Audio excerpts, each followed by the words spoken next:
Alhamdulillah, sobat diskusi lintas agamaku yang berbahagia.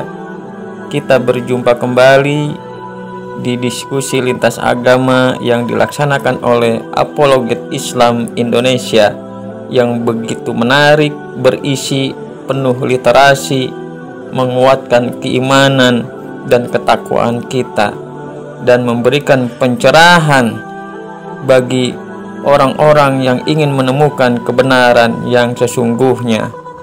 Ayo langsung saja kita simak bersama-sama. Bismillahirrahmanirrahim. Ada Ustadz Wafi di sini. Kamu Boleh. Protestan ya? Katolik bang, Katolik aku. Oke, lanjut. Apa pertanyaannya? Ini Ustadz, saya akan membacakan satu ayat. Ayat itu ayat Al-Baqarah. Al-Baqarah ayat 30. Ayat 30 itu. Nah, di situ Al-Baqarah kan ayat begini, 30. Ustadz. Oke. Iya, Nabi Adam. Di situ kan ayatnya begini, Pak Ustadz. Ketika Allah mengikrarkan janjinya kepada malaikat, Allah berkata, sesungguhnya aku akan menjadikan seorang khalifah di bumi. Benar begitu ayatnya, Pak Ustadz? Iya. Terus? Untuk membantu saya, Pak Ustadz, kan di situ kan Allah menjanjikan seorang khalifah di bumi. Bukan menjanjikan, menjadikan. Ya, maksudnya kan ya udah menjadikan ini kan Pak Ustadz, itu Adam sudah ada apa belum? Ya, sudah ada lah. Adamnya sudah ada. Lah kan ayat ini turun ke Nabi Muhammad, kan sudah selesai ceritanya. Gimana sih? Ini ceritanya pada saat penciptaan, Pak Ustadz. Memang Al-Quran memang diturunkan kepada Nabi Muhammad. Maksudnya saya gini, ini kan ayat waktu Allah mengatakan sesungguhnya, kan belum terjadi apa-apa di sini, Pak Ustadz. Masih laskar surgawi di sini. Yang dalam hal ini kan malaikat, ya kan? Ya. Allah kan bicara kepada laskarnya bahwa ia akan menjadikan seseorang di bumi nanti khalifah atau pemimpin. Nah, saya bingung di sininya, Pak Ustadz. Itu waktu itu Adam sudah ada apa belum tuh? Berarti saat saya baca Allah Al-Quran itu, ya, gimana? Soalnya saya baca Al-Quran itu saya tidak menemukan waktu Allah mengatakan ini Adam sudah ada maupun Adam belum ada. Itu Pak Ustadz. Oh ya, jadi kalau maksud Anda bertanya ayat ini yang turun ketika Nabi Muhammad, maka Nabi Adam sudah ada. Karena ayat ini turunnya kepada Nabi Adam. Tapi ketika yang diceritakan oleh Allah tentang ayat ini di zaman dulu, ketika Allah berinteraksi dengan para malaikat, di sana diterangkan dalam kitab-kitab tafsir bahwa saat itu Nabi Adam akan diciptakan, berarti belum ada. Terus kenapa? Oh ya, nggak apa-apa Pak Ustadz. Cuman mau konfirmasi soal kan nggak ada dijelaskan di dalam Al-Quran kan, ada atau belum ada. Cuman kan dibantu sama hadis kita bahwa dalam artian interpretasi dari ayat ini Adam belum ada. Ya, terus pertanyaannya? Pertanyaan kan di sini, Bang. Penggenapan dari ayat ini itu terjadi kapan, Bang? Maksudnya penggenapannya? Maksudnya seorang khalifah ini itu terjadinya kapan? Di ayat Al-Quran kan ada, Bang, ketika Nabi Adam itu sudah diciptakan dan kemudian beliau melanggar apa yang disampaikan oleh Allah, la taqrabu hadhihi syajarata fatakuna minadh dhalimin. Janganlah kamu mendekat kepada pohon ini, maka kamu termasuk orang yang zalim. Kan di saat itu Nabi Adam akhirnya keluar dari surga dan Nabi Adam menjadi khalifah. Karena Nabi Adam ini diutus ketika Allah mengatakan inni ja'ilun fil ardi khalifah. Ya, aku menjadikan kamu di bumi sebagai khalifah. Ya, maksud khalifah ini adalah bahwa Nabi Adam disebut khalifah li'annahu khalafal jin ay ja'a ba'dahum. Jadi Nabi Muhammad ini datang setelah jin sudah ada. Jadi jin dulu, baru Nabi Adam. Begitu. Untuk apa? Khalifah ini apa tujuannya? Liiqamati ahkamihi wa tanfidhi wasayahu. Untuk menerapkan hukum-hukum Allah dan menyampaikan wasiat-wasiat dari Allah Subhanahu wa taala. Begitu. Ya, Pak Ustadz. Kalau tujuannya itu masih terlalu jauh, Pak Ustadz. Tapi pada kesimpulannya digenapin pada saat Adam diusir gitu kan? Ya, betul. Penggenapan dari janji ini kan pada saat Adam sudah keluar dari surga, barulah tergenap janji itu, dan Adam lah orangnya, khalifah itu. Ya, jadi nggak bisa diasumsi orang lain kan, pasti Adam. Iya, betul. Nah, jadi begini Pak Ustadz. Di surat Al-Baqarah nomor 36 kan dikatakan begini, Ustaz. Hukumnya itu ketetapannya itu Adam itu ditetapkan di surga, Pak Ustaz. Al-Baqarah 36 ya, Pak Ustaz. Al-Baqarah 36. Coba Pak Ustaz baca di situ. Al-Baqarah yang 36.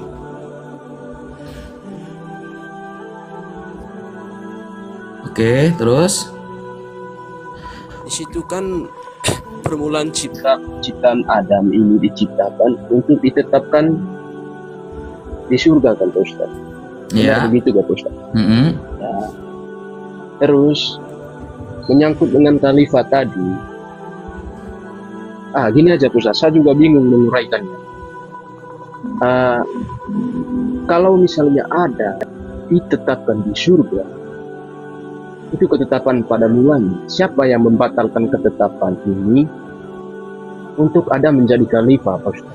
Oh bukan, begini Mas. Ini ya paham. Ini sebenarnya pertanyaan sudah dari dulu ini ya. Ketika Nabi Adam dikatakan wa qulna ya Adamu uskun.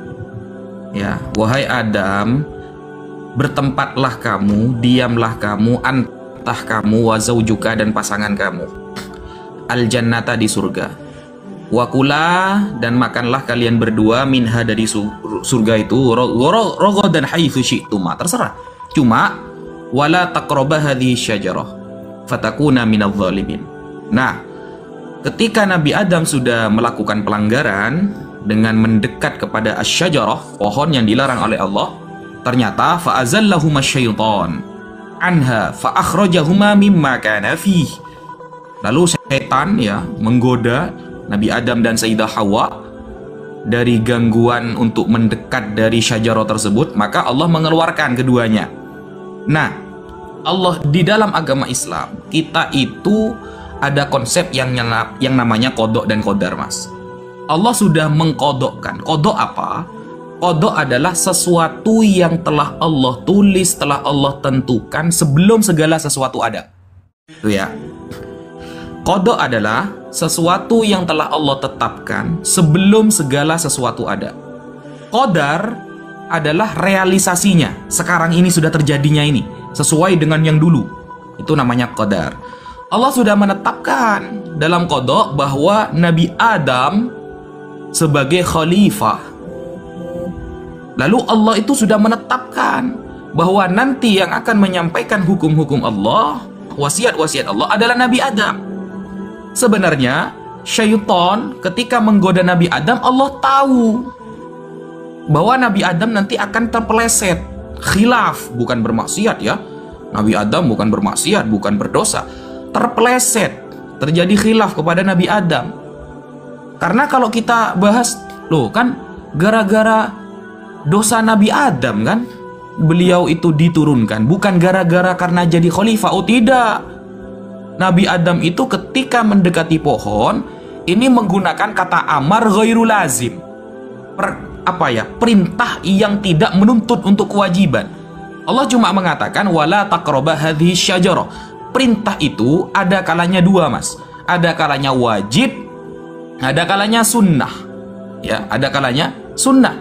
Sehingga di dalam surah Thaha, ketika Nabi Adam itu mengatakan meminta ampun kepada Allah, apa kata Nabi Adam? Aku melakukannya tidak sengaja, tidak sesuai dengan keinginan karena khilaf. Sehingga bukan alasan kemudian gara-gara Nabi Adam melakukan dosa berarti beliau itu diusir. Enggak, itu memang sudah qada dari Allah, sudah ditetapkan untuk menyampaikan hukum-hukum Allah. Begitu.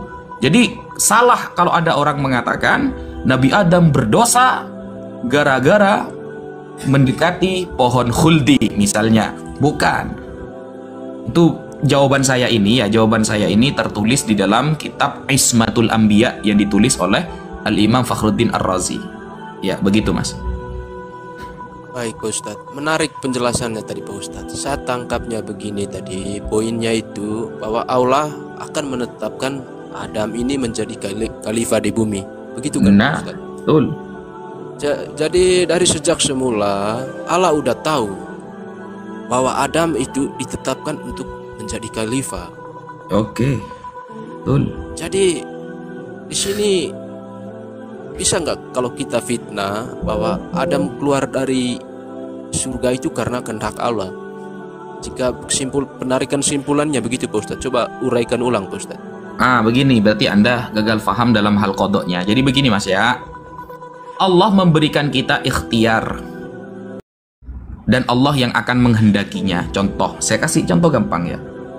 Di depan saya ada masjid, ada gereja. Saya punya ikhtiar Mas, saya bisa memilih akan kemana saya, ke masjid atau ke gereja. Tetapi ketika saya sudah memilih, saya ke masjid, di sana Allah akan memberikan kekuatan kita, akan menghendaki langkah saya, akan mentakdirkan saya akan pergi ke masjid. Jadi ikhtiar dari saya, kehendak dari Allah. Begitu ya. Saya ulangi, ikhtiar dari saya, kehendak terjadinya saya jalan ke masjid itu dari Allah. Nabi Adam tahu bahwa beliau itu digoda oleh syaitan. Ternyata beliau terjadi khilaf, bukan melanggar perintah Allah, tidak. Dan Allah tahu bahwa Nabi Adam akan khilaf. Kenapa? Karena Allah sudah akan menjadikan beliau sebagai khalifah di bumi, sebagai orang yang menyampaikan hukum Allah. Jadi kalau dikatakan kehendak Allah, iya, tapi ikhtiar siapa? Ikhtiar dari syaitan dan Nabi Adam. Tapi apakah berdosa? Oh tidak. Nabi Adam di dalam Al-Quran, di dalam surat Thaha, ini ya, saya bacakan ya. Kalau nggak salah, surah Thaha ya. Surah Thaha. Sebentar.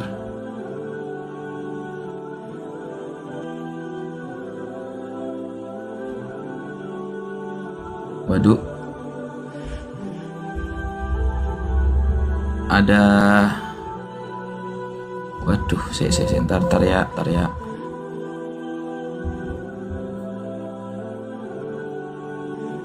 Thaha. Ayat 15. Ini ya, ini menunjukkan bahwa Nabi Adam itu gak salah gitu loh.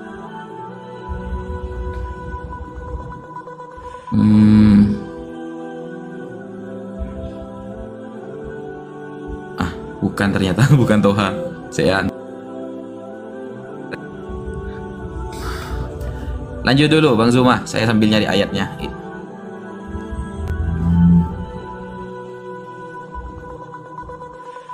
Ini repot kalau pakai HP 1 guys. Assalamualaikum warahmatullahi wabarakatuh. Waalaikumsalam warahmatullahi wabarakatuh. Ya, gimana Bang Alex? Sudah paham? Atau sambil saya tanggapi Bang Ustadz?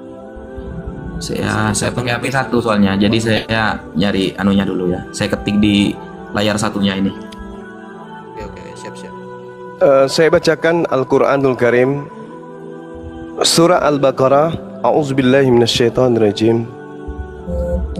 Fatalaqqa Adamu min Rabbihi kalimatin fataba alaihi innahu huwat tawwabur rahim. Kemudian Adam menerima beberapa kalimat dari Tuhannya, lalu dia pun menerima taubatnya. Allah menerima taubat dari Nabi Adam alaihissalam. Artinya Nabi Adam tidak ada dosa. Selesai perkara. Lanjutkan Dinda. Silakan. Ya, sebentar ya. Lanjut dulu teman-teman, saya sambil nyari ayatnya. Soalnya saya nyari di layar satunya ini agak macet kalau di layar satunya. Lanjut. Ya, tabletnya mana? Oke. Ada di rumah Mana bro. Bang Alex? Mau ditanggapi Bang Alex atau udah puas? Seperti Bang Juma katakan, Adam nggak ada dosa. Ya udah, Adam sini kita benarkan dia nggak bersalah. Besarin dalam suaranya hal ini, dikit Bang, Ustaz. suaranya besarin dikit. Oke, dalam hal ini kan Adam nggak salah. Kita nggak bisa fitnah Adam kurang taat, nggak bisa, karena didukung sama dalil yang dikasih Bang Juma. Ini antara dua ini sudah Pak Ustadz. Ini kehendak Allah, Adam ini diusir dari surga. Apa iblis yang membuat Adam ini keluar Kehendak dari Allah lah. surga? Kehendak Allah atas ikhtiar iblis gitu loh. Paham gak sih? Berarti oke, siap Pak Ustadz. Berarti Adam nggak salah, iblis nggak salah, kan gitu sudah Bang. Loh, kok gak salah? Yang ngasih ikhtiarnya siapa? Ikhtiarnya iblis kan? Maksud saya begini Pak Ustadz. Adam kan sudah dibebaskan dari dari perkara ini. Adam dibebaskan, dia nggak bersalah. Gak bisa kita fitnah Adamnya kurang taat, oh nggak boleh. Bang Juma sudah kasih data tadi, ya udah kita benarkan Adam di posisi. Tinggal dua ini Pak Ustadz. Yang membuat Adam keluar dari surga ini itu sebenarnya Allah dengan ketetapannya atau kehendaknya, atau memang ini Adam keluar ini dipengaruhi oleh iblis. Lah, tadi itu Iblis. Adam keluar itu Bang. karena akan ditetapkan sebagai khalifah oleh Allah. Ya kalau misalnya dari awalnya memang Adam diciptakan untuk jadi khalifah, kita nggak boleh fitnah iblis di sini Bang. Karena memang Ikhtiar ketetapan iblis Allah kan? untuk menjadi ikhtiar itu, maaf Ustaz, biar saya paham. Ikhtiar itu kan pilihan bebas ya dalam artiannya. Apa ya bahasa di dalam Kristen ya? Takdir. Usaha. Ada istilahnya itu friend apa ya? Ada istilahnya itu di kekristenan itu. Ikhtiar itu. Usaha Ustadz, usaha. Iya, usaha sendiri, Usaha pikirannya apa sendiri. mempengaruhi. Ya, sebentar Pak Ustaz. Karena begini Pak Ustaz, coba kita kembali lagi. Kembali kemana Mendetail ini? kali dia ya. Mendetail Iya. kali kalau ditanya satu pertanyaan mencret. Wa iz qala rabbuka lil malaikati inni ja'ilun fil ardi khalifah. Aku hendak menciptakan pemimpin di atas muka bumi. Ya salam. Itu misi utama. Di mana kemudian Adam dicipta? Di jannah. Lalu kemudian Allah menyeru kepada seluruh malaikat, fasajadal malaikatu kulluhum ajma'un. Lalu para malaikat itu semuanya bersujud illa iblis, kecuali iblis. Istakbara wa kana minal kafirin. Iblis tidak mau sujud karena iblis itu memang termasuk dari golongan kafir. Jadi yang tidak mau sujud itu kafir. Qala ya iblis ma mana'aka antas juda lima khalaqtu biyadai. Kata Allah, wahai iblis, apa yang menghalangi kamu sujud kepada yang telah aku ciptakan dengan kekuasaanku? Apakah kamu menyombongkan diri karena kamu merasa termasuk golongan yang lebih tinggi? Apa jawaban iblis pada saat itu? Ana khairum minhu. Aku lebih baik daripada dia. Aku ini, kata iblis, lebih baik daripada Adam. Karena engkau menciptakan aku dari api, sedangkan Adam engkau ciptakan dari tanah. Apa kata Allah kemudian? Keluarlah engkau dari surga ini, keluarlah engkau dari taman ini. Fa innaka rajim. Sesungguhnya kamu adalah makhluk yang terkutuk. Karena diperintahkan sujud, tidak mau sujud. Allah kemudian mengutuk iblis itu dan memerintahkan kemudian keluar dari jannah. Itu perintah. Lalu ada kemudian persetujuan di sana. Wa inna alaika la'nati ila yaumiddin, dan sungguh kutukanku tetap atasmu sampai hari pembalasan, kata Allah. Apa kata iblis? Rabbi fa'anzirni ila yaumi yub'atsun. Ya Tuhanku, tangguhkanlah aku sampai pada hari mereka dibangkitkan. Allah mengatakan, sesungguhnya kamu termasuk. Aku tangguhkan. Aku penuhi keinginanmu kemudian.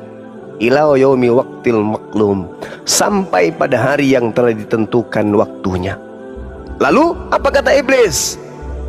Fa bi izzatika la uqwiyannahum ajma'in, demi kemuliaanmu maka aku pasti akan menyesatkan mereka semuanya, illa ibadaka minhumul mukhlasin, kecuali hamba-hambamu yang terpilih di antara mereka. Maka apa kata Allah? Ya, maka yang benar adalah sumpahku, dan hanya kebenaran itulah yang aku katakan. Jadi iblis yang menginginkan, kemudian iblisnya yang mau. Karena iblis itu merasa lebih tinggi derajatnya daripada Adam. Dia mau menerima itu, dia mau ikhlas iblis itu menerima kutukan. Yang penting Allah menangguhkan, memanjangkan usianya. Sepakat waktu itu iblis mengatakan oke, tapi saya akan menyesatkan mereka. Aku Tuhan, aku wahai Tuhanku akan membuktikan bahwa aku lebih baik daripada iblis. Aku lebih baik daripada Adam. Iblisnya berkata begitu. Aku buktikan. Tengok aja nanti ya Rabb, mereka semuanya akan lebih rendah daripada aku. Terbukti hari ini kan, banyak yang terpedaya dengan iblis, banyak yang menyembah setan. Itu buktinya bahwa yang dinarasikan Al-Quran itu fakta real. Ketika Allah bertanya, ya iblis. Ayatnya Bang, gimana Dek? Silakan. Ketemu ayatnya. Jadi alhamdulillah, lanjut. Ini Allah ya, Allah itu sudah mengatakan Nabi Adam itu tidak salah.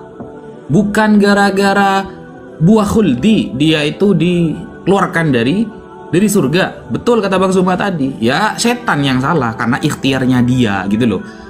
Asli pendapat dari setan. Nah ini ya, ternyata surat Toha ayat 115, bukan ayat 15 ya, kurang 100 tadi.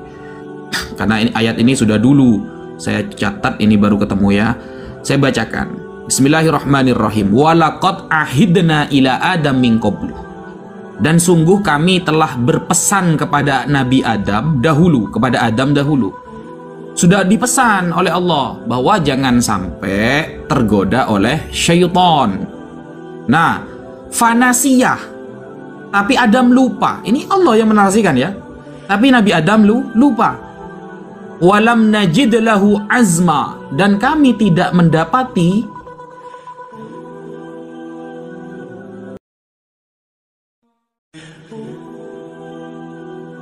untuk mengikuti setan. Sebenarnya Nabi Adam ingkar gitu loh, tapi fanasiyah, tapi beliau lupa.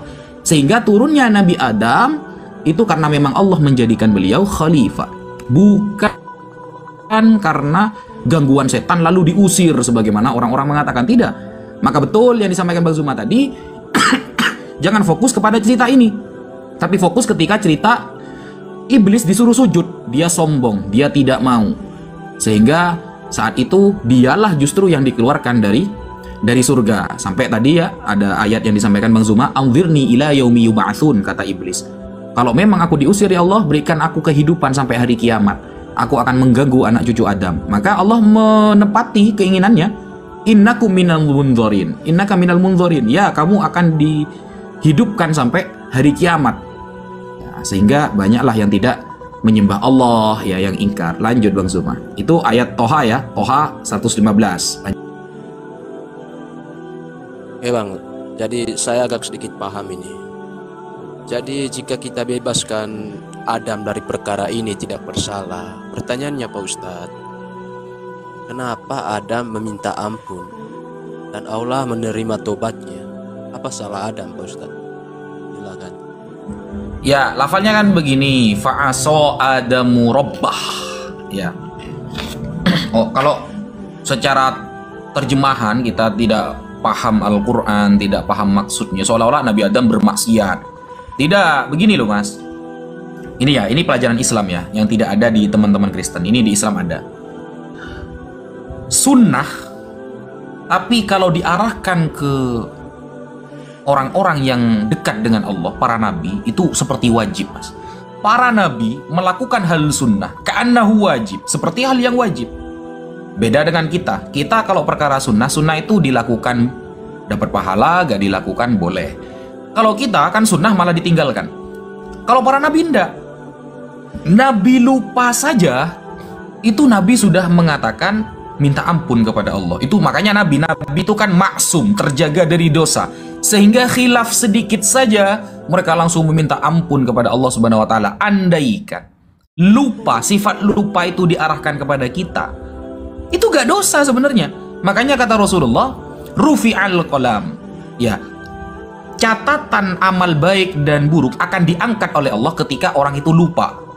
Kalau orang itu lupa, atau orang itu dipaksa atau mau dibunuh, atau orang itu sedang tidur, ya maka ada hukum. Tapi kalau para nabi, lupa itu sudah seperti maksiat gitu loh.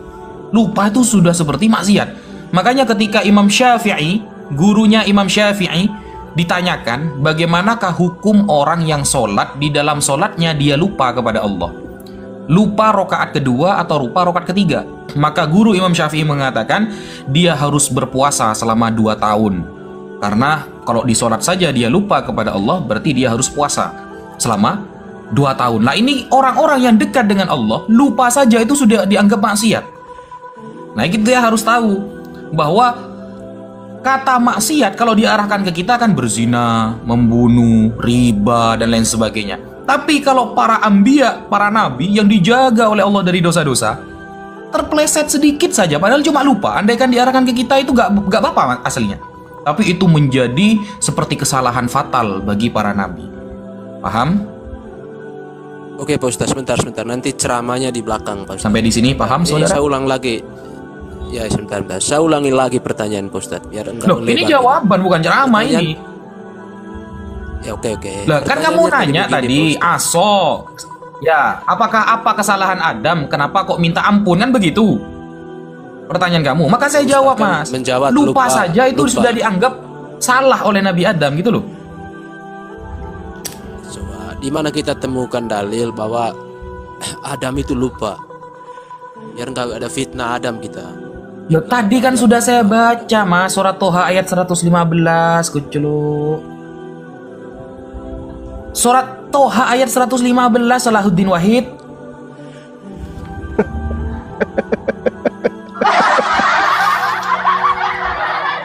Nabi Coba Adam itu tidak, sorry, sedikit aja. Ya. Nabi Adam itu sudah diingatkan oleh Allah sebelum kemudian dijatuhkan oleh iblis. Wala taqraba hadhihi syajarata fatakuna minaz zalimin.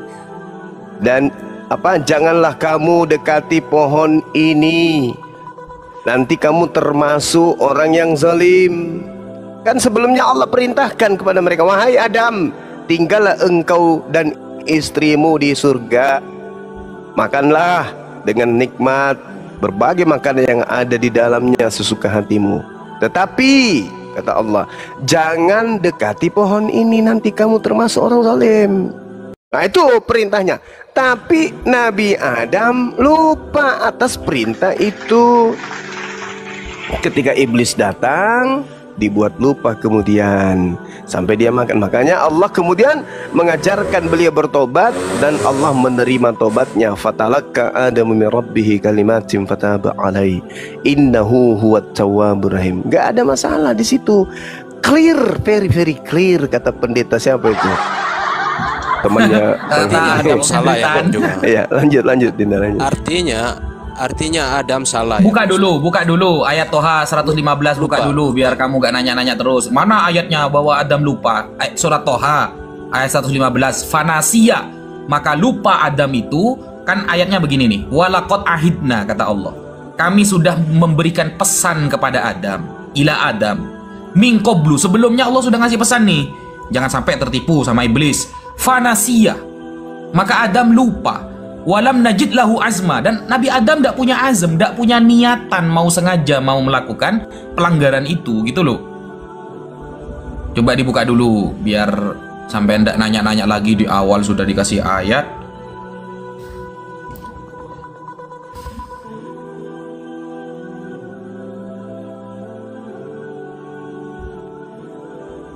Yang susah itu, Mas, ada rasa udah cukup ya, jelas ya penjelasannya ya. Dulu Bunda Rahma. Cukup jelas. Dulu Bunda. Sabar Bunda ya. Belum ya? Belum. Silakan, yang susah itu, ini kan Nabi Adam kan ya, manusia yang Allah klaim dijaga dari dosa karena beliau adalah Nabi dan Rasul.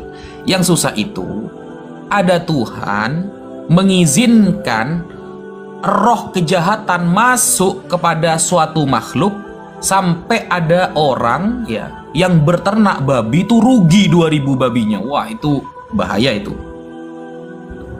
Loh, kok kabur? Mau saya kembalikan. Ya, gara-gara Tuhan ada orang yang punya babi ribuan itu rugi. Danaunya langsung mati, tewas babinya itu. Wah, itu harus diganti itu. Tuhan punya utang itu sama ternak babi itu.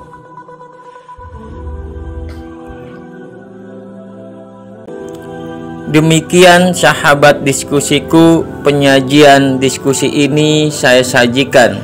Semoga bermanfaat dan menginspiratif kehidupan kita untuk tetap berada dalam kebenaran yang sesungguhnya dalam naungan cahaya petunjuk Allah Ta'ala.